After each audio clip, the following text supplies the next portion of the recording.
For the first time in history, the Vatican has organized a meeting to address obscure organ trafficking and transplant tourism in more than 50 countries from around the world. This is another form of modern slavery that Pope Francis is determined to denounce. Thus, he himself asked the Pontifical Academy of Sciences to organize the Congress. It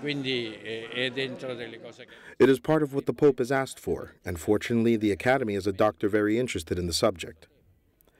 The difference between this traffic and other trafficking is that it cannot be done without the doctor's hands, without the doctors. Therefore, the doctors know the situation well. The Congress has had an impact on the need to involve doctors in denouncing possible cases and to reinforce their ethical codes. The problem is very serious because it is about the exploitation of the person, the dignity of the person. I would call it a crime against humanity. There is growing awareness of the seriousness of trafficking human body parts. For example, in China, past governments have authorized the use of the organs of executed prisoners.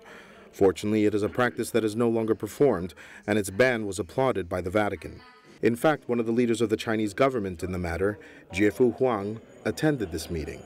They are small steps toward the normalization of relations between the Vatican and China. This is a very important international meeting because of the noble identity of the Pope Francis. I'm a surgeon, so I know nothing about the diplomacy. However, probably this is also is indication Chinese people and wish to improve relations with the Vatican.